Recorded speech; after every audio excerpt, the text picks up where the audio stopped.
Welcome back to How Did He Play in the Premier League? The podcast that digs through the bargain bins of football history to celebrate the players you definitely didn't have on your bedroom wall, but somehow you remember them anyway.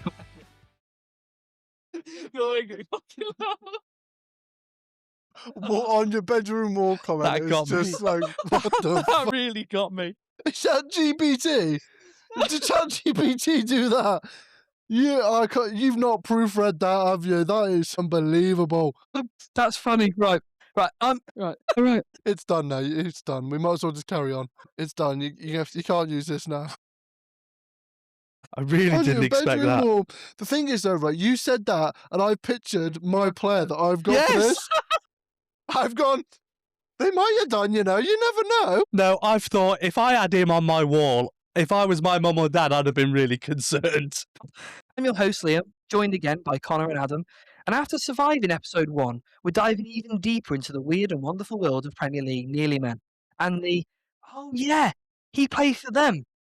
As always, we'll break down 3 players, relive their most bizarre highlights, and decide which one truly deserves their spot in our shambolic league of questionable quality, known as the LQQ. 2 currently secured their place in the LQQ is Jason Puncheon. So let's get into episode 2. So Connor, he spanned the wheel prior to this podcast to give us our teams. They can include the same teams as we've had previously because there are so many players to cover. So for example, Adam, last time you had Liverpool, and this time you have been drawn with I have been drawn with Reading. Okay, that's a difficult one, but there are so many players in there. Oh my God, so many names are standing out. In the hoop shirt. Oh my God, unbelievable. So Connor, you've been placed with Ipswich. Yeah. And myself, we'll have to spin the wheel.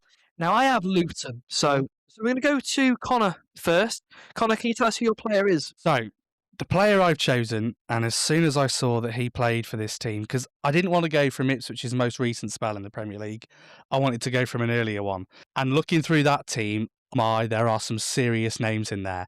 But this one straight away jumped out at me. I had to pick him. It's Titus Bramble. That is a blast from the past. Titus Bramble. Big Titus Bramble. Wow. Absolute calamity. I didn't even know he played for Ipswich, I'll be honest. The only thing, when you say Titus Bramble to me, I'm 89.9% certain he played for Wigan. Yeah. And that's all I remember from Titus Bramble. All I remember. Yeah, I could picture his Wigan days. I could picture his Sunderland days. Didn't know he played for Ipswich. 105 times for Newcastle. Yeah. 105 times for Newcastle he played. That surprises me because, like I say, I remember him in a Wigan shirt. I don't remember him so much in a Newcastle shirt. But Newcastle at that time, they were pushing Champions League places. Yeah. And this is the big thing that from my research on Titus Bramble was that everybody was just so baffled as to how he consistently played Premier League football. He played in the Premier League for 13 consecutive seasons. He did. And he played fairly regularly. So he'd started out at Ipswich, came through the academy there and got through the youth setup, had a brief loan spell at Colchester. Then he played 48 league games for Ipswich. He scored once. And let me tell you, it's an unbelievable goal. Describe it to us. Yeah. So he picks the ball up in a centre-half's position, plays the forward pass, and he just follows it. And the Ipswich player takes it down, dinks it over the top for him, and he runs through with it and just rifles it past the keeper. It's an unbelievable finish. It's such a good goal. It is such a good goal. His only goal for Ipswich. When I saw that goal, I was like, that's not the Titus Bramble that I can remember. When he then left Ipswich, he was signed by Sir Bobby Robson at Newcastle. And he played in Europe for them. And another one of his big moments that I've picked out is a goal he scored for Newcastle in the 2005-2006 season. Right towards the end of the season, they were playing at home against Chelsea. Ball's coming from a corner, sort of been flicked away, and he's just taken it on his chest and absolutely thundered one into the back of the net. He hits thunders. He really does hit the ball well when he hits it, and it rifles it in, and that goal actually meant Newcastle qualified for the Intertoto Cup. Yeah, so it was his goal that managed to secure that for them. He did also drop some absolute clangers. I mean, not just at Newcastle, everywhere he went. After he went to Newcastle, he was there at Wigan, and some people felt he redeemed his reputation a little bit at Wigan because he did, in a team that wasn't that great, he was fairly solid. You know, again, though, some of the mistakes he made in that Wigan side are absolutely horrific. And a big common theme with him is if he's got the ball, don't tell him to go back to the keeper because the pass will never find its way there. There's a big one, Andy Johnson at Everton. I don't know if you're going to come to it, but I didn't know this. And again, this shows my knowledge of obviously the 2000-2001 season. They finished 5th in the Premier League, and he was Yes. a key point of that. Yeah, They then qualified for the UEFA Cup. yeah. Ipswich Town. Ipswich Town. Played in Europe Wow. and then got relegated that same season. So the season they were actually then in Europe, they went down. That's crazy. I mean, That is crazy. and again, this is what the podcast is for, because a lot of these listeners may be younger than us potentially, and it's understanding that the likes of Ipswich Town have. Yeah. So he's obviously a stalwart for them. So he played 26 times in the Premier League in that season. Yeah, played in Europe for them and then continued to play in Europe for Newcastle as well. Went to then Wigan, moved on then to Sunderland, and had what people describe as a Bramble moment. Do people actually say that? A Bramble moment? A Bramble moment. I think the actual quote was, known for the Bramble moment, a sudden defensive meltdown that could appear at any time. And then from then, he played briefly for Stowmarket Town. So dropped out of the football leagues altogether, went into coaching with Ipswich's academy. He actually holds a UEFA A coaching licence and has worked with the England under-20s setup since he retired as well. But 292 Premier League appearances, just over 13 consecutive seasons in the Premier League, played in Europe, known for his physical presence. He's a big lad. He wasn't a small lad at all. And I think quite possibly my favourite moment is at the end of the 2003-2004 season. Readers of the football email newsletter, the Fiver, voted Titus Bramble the worst player of the year in the Premier League. What year was that? 2000 Newcastle. He was voted the worst player of the year in the Premier League. And what also backs that up is when I was doing a bit of research into him, I put his name into YouTube, see what I could find. Yep. And the first video that came up had a naughty word for poo. Mm-hmm. And it said, poo footballer number 1, Titus Bramble. That video is just over 3 minutes in length, and it has got some absolute brilliant errors. It is just all his poor moments. And do you know what? There's a song that accompanies it, and the song is Daniel Powter's Bad Day. Oh, and that's not good. No.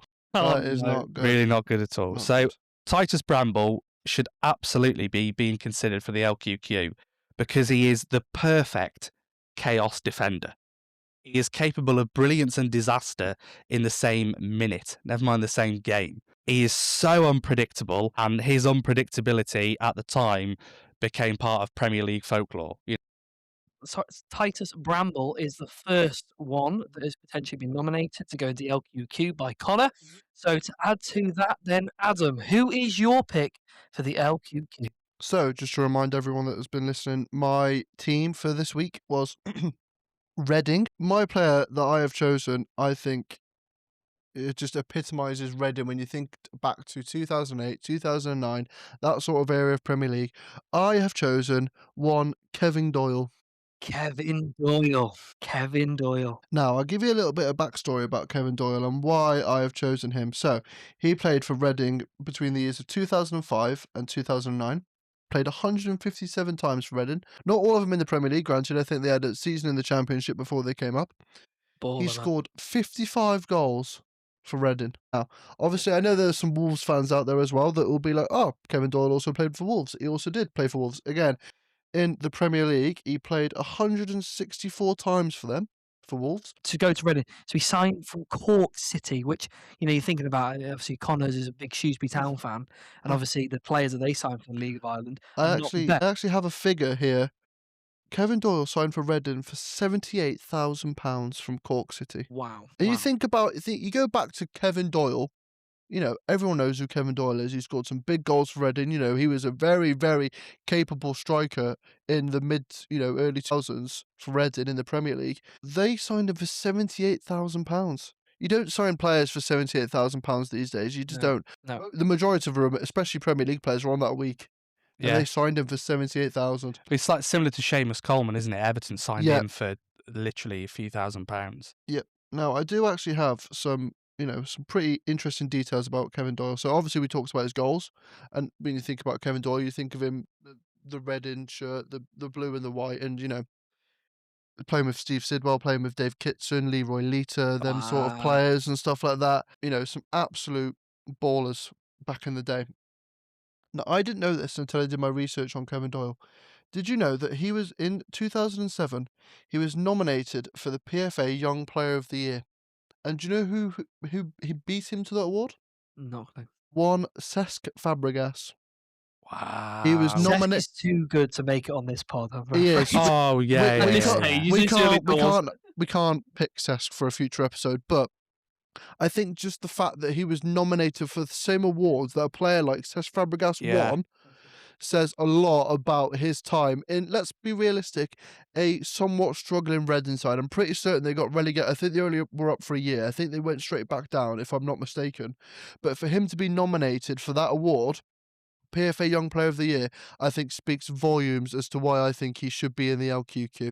Then he went to Obviously, he then Wolves. spent loads of time at Wolves. Yeah, and obviously he signed for his club record fee at Wolves Yep. for £6.5 million. Turned a great profit. That's a massive profit, isn't Like, it? Yeah. you think of what the money that Reading spent on him, and then obviously they go and sell him for that Yeah. amount of money. Didn't really replicate the numbers, so to speak. I mean, he was at Wolves longer. Obviously, you got injuries and stuff you'd imagine in that time. Did play 164 times for Wolves, but only scoring 30 goals. I think he's the perfect option to have in the LQQ. I did not know that he played for Crystal Palace. He made 3 appearances for Crystal Palace. I didn't know that. No, I didn't. I didn't Nope, know that. In I didn't know that either. 2014-15, he's obviously ghosted in that time, and he went to the MLS to finish his career. Yeah. Yep. And, but when we think of Kevin Doyle, we also think of the Republic of Ireland Yep, we do. and his Yeah. consistency Yep. for the Republic of Ireland Yep. at a time when they weren't great going through, and they didn't have the best of players, Yep. but his international career stands up massively. I mean, started playing for the Republic of Ireland first team in 2006, played all the way till 2017, only managed 62 caps, which in the context is probably not a lot for the quality of player that I presume he is, and we all think he is, but he did score 14 goals for the Yeah, and Republic playing of up Ireland. front with Robbie Keane. And up front with Robbie Keane, and obviously and a player that I'm sure we'll come on to, the likes of Damien Duff, Yeah, the likes of Aidan McGeady, yeah, and these players, he's nominated Ireland Player of the Year in 2007, and he actually won the award in 2009. So we're talking about he scored big goals for Ireland, several goals for Ireland. He's a renowned Irish footballer. If you went to Ireland, you spoke about Irish footballers, Kevin Doyle is one of the first names that would come up. Struggled with injuries, didn't he, by the looks of it? He seems to have did a picked little up bit, yeah. a lot. Like I just read here that he still managed their first season in the Premier League. They actually stayed up, Reading. They finished 8th. Oh, I see. It Wow, must have they been their finished- second season. They finished 8th, and he bagged 13 Premier League goals, despite the fact that he was out for 2 months with a torn hamstring. Wow. You think about that time for a Reading side to score 13 Premier League goals, when at the time, you had the big strikers, you had your Van Persie, you had your Adebayors, you had your Rooneys, your Ronaldos. Well, yeah, that's the 2006-2007 season. You've got all those big names in there. I mean, you've got your Didier Drogba's and stuff like that. You've got all of them top strikers that obviously would have taken the higher accolades. But I think to be in a Reading side, which it does surprise me that they finished 8th, but to score that many Premier League goals Mad. in Yeah. that time, that is very impressive. And we've got Titus Bramble, who played for Ipswich, and we've got Kevin Doyle, who played for Reading. And my player, obviously, just to remind the listeners, I got Luton Town, so they were most recently in the Prem, so a little bit of a difficult one to choose here.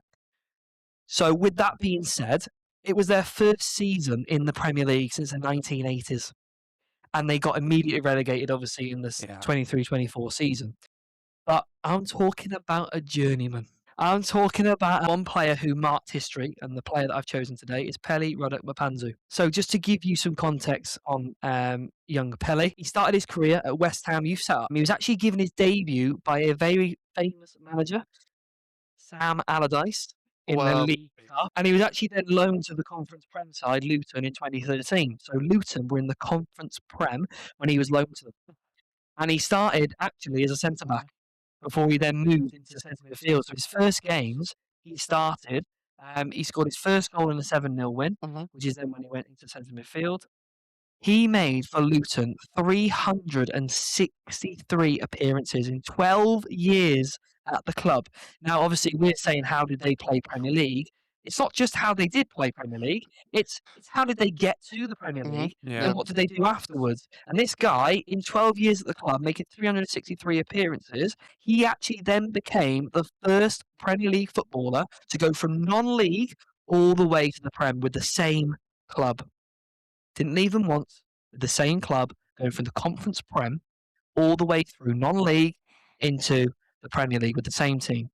Obviously, a hard-working centre midfielder, a extremely powerful runner, and a powerful hard worker. He had really good technical ability, where especially when he shined in the Championship, his breaking the line passes. But his tenacity to go and get the ball back, to win the ball, to play it forward, that's where he's most renowned for. He obviously featured in Luton's Premier League squad throughout the entire season. Primarily, he was a rotation midfielder, and he was valued for his experiences and his leadership. But also, when he did go in there, he was defined by his consistency. So he earned recognition as a symbol of like Luton Town. So the fact that Luton got to the Prem, he was the name. Even though he didn't He play was the every story, week, wasn't he? he was the story. The same as Luton was the story. He's the first Premier League footballer to go from the 5th tier, non-league, all the way through to the Premier League. And it is the decade-long achievement is remarkable, in terms of English football. He's still playing now, and he's actually playing for Cambridge United right now. So, for Pelly, Ruddock, Yep. Mpanzu, Yep. for him to go into the LQQ, for me, is the fact of his story, of his rise. And it shows that, pretty much this podcast, how did they play Premier League? Yep. A lot of hard graft, a lot of hard work, playing extremely well, obviously, through non-league all the way through to the Premier League. So that is why Mpanzu would be my choice for the LQQ. So to recap, obviously, we've got Titus Bramble, we've got Kevin Doyle, and we've got Mpanzu. So, Ad, what we thinking about Titus Bramble? When you picture Titus Bramble, not like I have done it ever before in my life, actually, but when you do think about him, you just think calamitous, don't you? You think own goals. You think mistakes. you think own goals. I mean, I know Colin mentioned that he had had a couple of good strikes for a couple of his goals and stuff like that, but ultimately you just think of what are you doing? That's the question that comes into your mind: is what are you doing? But again, made so many Premier League appearances. So many for multiple different clubs. He played for Newcastle and Sunderland. That guy has got steel. When you picture Titus Bramble, you think of this hard-hitting defender, really physical defender. He's a no-nonsense centre-half, isn't he? Yeah. And the fact that he played like that, then transferring across to Sunderland to Newcastle, breaking that divide, Yeah. it shows obviously real steel. Connor, what do you think about Adam's pick of Kevin Doyle? Kevin Doyle, as soon as you say Reading in the Premier League, he's absolutely one of the first people that you think about. Wolves as well. When you think about Wolves, when you think about Republic of Ireland, think of Kevin Doyle. I think about that Mick McCarthy era at Wolves that went into Terry Connor when it all went wrong. And, Kevin Doyle cutting a lonely figure up front, playing up front by himself at Wolves, but still managed to bag a goal or two. But yeah, that he is, he is the epitome of that Reading side that were in the Premier League in that spell. He was probably their most consistent player, the biggest threat to score the goals that he did score in the Premier League, despite the injuries he had in that first season. Absolutely. I'm surprised that there wasn't. This is no disrespect to Wolves. I'm surprised there wasn't a bigger move. That there wasn't, because I read before that Villa were looking at him at one point. But I think about your Villas, your Evertons, maybe around that time even like your Newcastles. Why weren't they going in for a player like him? And maybe it was the injury record that put him off, but he's a bagsman. 100%. When you think about Premier League players, I think you think of Kevin Doyle. I'm just going to right outly say mine now. Mpanzu, he's got one thing standing for him, and that is a record. Yep. And that is the journey and the rise to get to, Luton where they are. Yep. Do I think he should be in the LQQ? I don't think so. I don't think he should be in the LQQ. I Mhm. think how did he play in the Premier League? I think that story of how he got there is really important. But when we're comparing him to Titus, Bramble, and Kevin Doyle, I don't think Mpanzu should go in the LQQ unless you disagree. Well, I think in terms of the journey as well, though, Kevin Doyle's journey, signed for 78 grand from Cork City and Yeah. signed to be a backup player as well. But injuries meant he got in and he absolutely proved himself. And to then move on for £6.5 million and to still then go on and score goals at Wolves, his journey through Journey was that as well massive, is, and I keep going back to the Ireland connection. Big player for Ireland. And I think Okay. when you think about, he played up front with Robbie Keane, and we'll probably speak about Robbie Keane later on, but, yeah. that Shane Long. Shane He'd have been Long. in there, wouldn't he? Shane Long would have definitely been in there, yeah. I mean, I'll go back to it.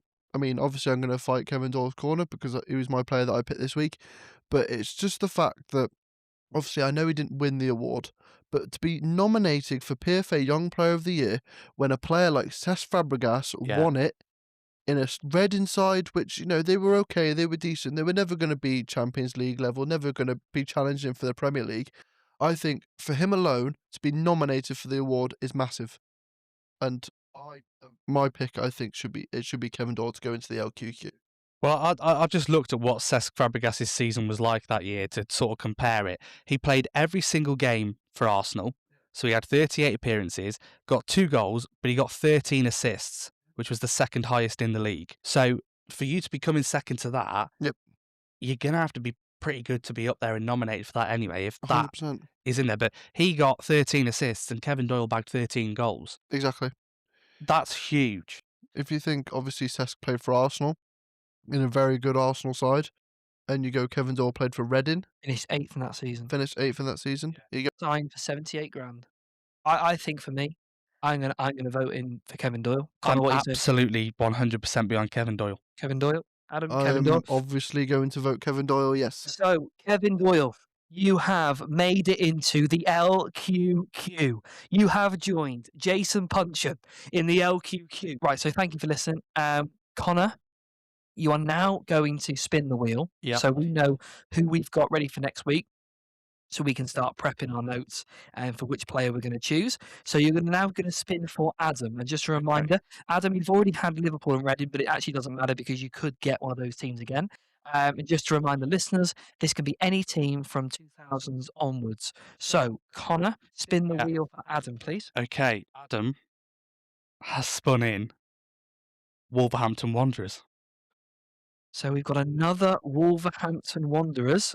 Already been mentioned, Henry Camara was the last player to be brought up from there. So we got a few seasons to go for there. And Connor, as we speaking, so he's spinning the wheel. I feel like this is the Champions League draw. It is. It's big, isn't it? Yeah, we just I feel haven't like- had all that faff beforehand where they're all, Yeah, let's just cut to talking Ibrahimovic doing rubbish. some random stuff. Yeah. Get Eric Cantona doing a speech on the stage. Right, the wheel has spun. Who's this for? So this is for you, This Connor. is for me. Wow, I'm happy with this. Charlton Athletic. Oh, Charlton Athletic have been nice. spun in for me. I'll take that. Charlton for Connor. So just remind the listeners, that is Adam going for Wolves and Connor going for Charlton. And then for Liam, which is me, Wow. Portsmouth. That's brilliant. That Wow. is an unbelievable spin. So many names there Oh my already. God. So many names. Oh my God, I'm excited. Well, make sure you tune in for next week. Adam's going to bring a player from Wolves. Connor's going to bring a player from Charlton. Oh my God, Alan Kirbysley days. Oh Yeah. my Lord. Kirbysley and Pardew and Ian Dowie and Wow. Les Reed. Les Reed. And then I'm going for the Pompey. I'd like to call them my second team. I absolutely love them. Pompey. I've got some absolutely great players under the Redknapp era. Tony I've got Adams era. Tony Adams Avram era, Grant. Avram Grant. My God, the players list goes on. So, right, next week, make sure you tune in for our podcast of how did they play Premier League. And thank you very much for listening.